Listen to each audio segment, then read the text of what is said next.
देखो उस पर जो है, इस पर कुछ सवाल जो है प्रक्षेप कोण पर आधारित कुछ क्वेश्चन को हम देख रहे हैं। प्रश्नावली 6.9 है। इसमें पहला जो क्वेश्चन था कि वक्र x square equal to 4ay और 2y square equal to ax का प्रक्षेप कोण ज्ञात करो। देखो ये दोनों जो है पैराबोला है, परवलय है, दोनों जो वक्र है परवलय है। तो मैं बताया था पीछे के विशेष में कि पहले इन दोनों वक्रों को, ये फर्स्ट वक्र है और ये सेकंड वक्र है, इन दोनों का प्रच्छेद बिंदु निकालते हैं। तो प्रच्छेद बिंदु निकालने के लिए मैंने जो है वक्र 1 लिया और x square equal to 4ay, तो y का मान एक्स स्क्वायर अपॉन 4a हुआ, इसको 3 मान लिया। अब यह y की वैल्यू जो है 3 से हम 2 में रखेंगे। 2 हमारा है 2y square equal to ax, तो 2 और y की वैल्यू है एक्स स्क्वायर बाई 4a का स्क्वायर इक्वल टू ax, तो 2 ये हो जाएगा x की power 4 upon 16a square equal to ax, और यू कैन राइट 2x पर 4 equal to 16aqx, doing one side 2x पर 4 minus 16aqx equal to 0.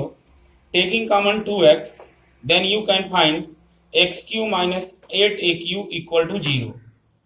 अब देखो यहाँ पर x इसको भी 0 मान सकते हैं, इसको भी 0 मान सकते हैं, लेकिन मैंने इसलिए कि इसको 0 मानेंगे तो पुनः एक पॉइंट आएगा, तो मैं इसको ही 0 मान रहा हूँ। X q minus 8aq equal to 0, x q equal to 8aq, तो x इक्वल टू 2 है। अब ये इस x की वैल्यू उठा करके मैंने 3 में रख दिया, क्योंकि 3 इक्वेशन है y equal to x square upon 4a, तो जब x की वैल्यू यहाँ 2a रखेंगे तो ये हो जाएगा 4a स्क्वायर अपॉन 4a, तो y का मान ही, तो यहाँ पर x की वैल्यू 2a हुई और y की वैल्यू a हुई, तो प्रच्छेद बिंदु हमारा हो गया जो है इंटरसेक्शन पॉइंट हो गया 2a और a। अब इस प्रच्छेद बिंदु पर हम इन दोनों का जो है ग्रेडियंट निकालेंगे। पुनः हम वक्र a1 लिए, x square equal to 4ay, एक्स के सापेक्ष अवकलन करने पर 2x 4a y का अवकलन dy अपॉन dx, यहां से dy अपॉन dx का मान होगा 2x अपॉन 4a।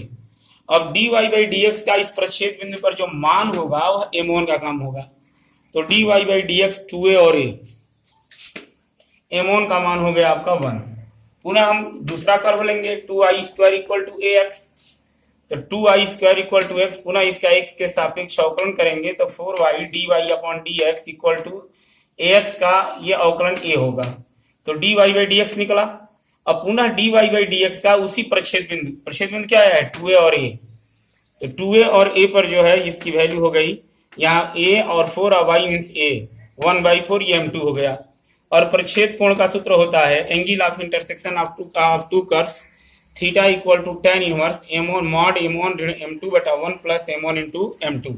m1 की वैल्यू 1 आई है, m2 की वैल्यू 1/4 आई है, और 1 प्लस m1 मीन्स 1 और m2 means 1/4। Theta equal to tan inverse ये आपका हो जाएगा 4 माइनस 1 3/4 और 4 plus 1 5/4, 4 cancel, theta equal to tan inverse 3/5।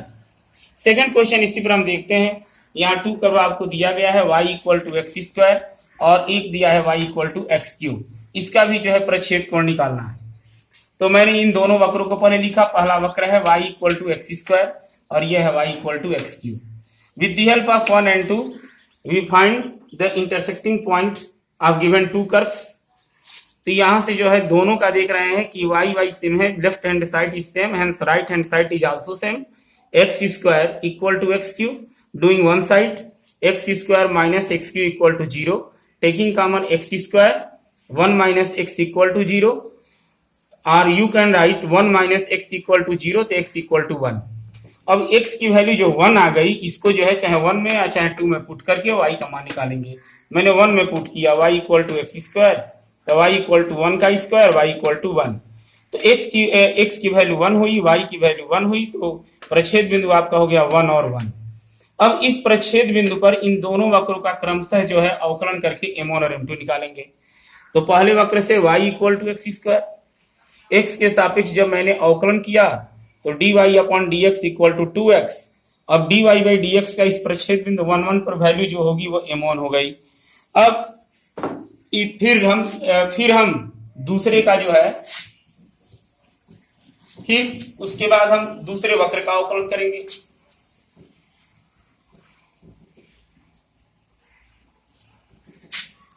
दूसरा वक्र है आपका जो है 2 से, y equal to x cube, x के सापेक्ष अवकलन करने पर, x के सापेक्ष अवकलन करने पर differentiate with respect to x, you can find dy upon dx equal to 3x square. अब जो इंटरसेक्टिंग पॉइंट आया है 1 1, तो dy बाई dx का 1 1 पर ये जो वैल्यू होगी ये m2 का काम करेगी। तो 1 1 की वैल्यू यहाँ x के स्थान पर 1 पुट करोगे तो 3 होगा। अब प्रच्छेद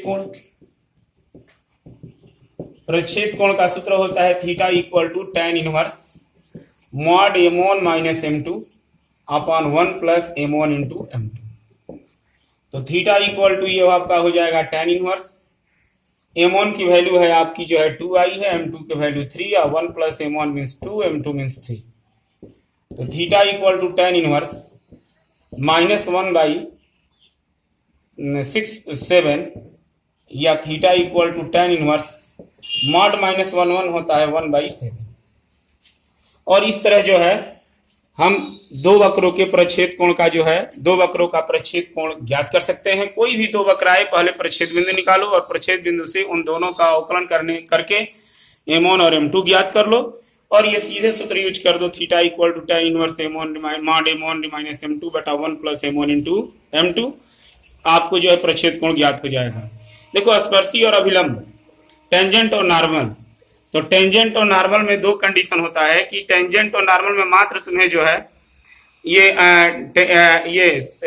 ग्रेडियंट ऑफ टेंजेंट और इक्वेशन ऑफ टेंजेंट फार्मूला याद होना चाहिए। कोई वक्र हो, टेंजेंट का ग्रेडियंट पूछ रहा हो, सीधे उसका अवकलन करो और अवकलन करने के बाद जो है उसका जो है इक्वेशन वो ग्रेडियंट हो जाएगी और इक्वेशन का जो है सूत्र यूज कर लो वो हो जाएगी। तो आपको कम से कम जो है कैसे जो है स्पर्शी का जो है स्पर्शी की प्रवणता निकाली जाती है, स्पर्शी का समीकरण निकाला जाता है, अभिलंब की प्रवणता निकाली जाती है, अभिलंब का समीकरण निकाला जाता है। जब स्पर्शी एक अक्ष के समानांतर हो तो क्या कंडीशन होता है, वाई अक्ष के समानांतर हो तो क्या कंडीशन होता है, जब अभिलंब एक अक्ष के समानांतर हो तो क्या कंडीशन होता है, वाई अक्ष के समानांतर हो तो क्या कंडीशन होता है। सब कंडीशन ये हम पीछे वाले अपने जो है चर्चा में सब लिखवा दिए हैं, स्पर्शी के लिए भी और अभिलंब के लिए। और लास्ट इसका पॉइंट था कि दो वक्रों का प्रच्छेद कोण कैसे निकाला जाता है, वो अभी आज जो है कंफर्म हो गया। और इस तरह जो है आपका स्पर्शी और अभिलंब टोटल जो है आज जो है यह चैप्टर जो है समाप्त हो रहा है। अगले दिन हम नेक्स्ट चैप्टर के विषय में चर्चा करेंगे और उसका विधिवत अध्ययन करेंगे।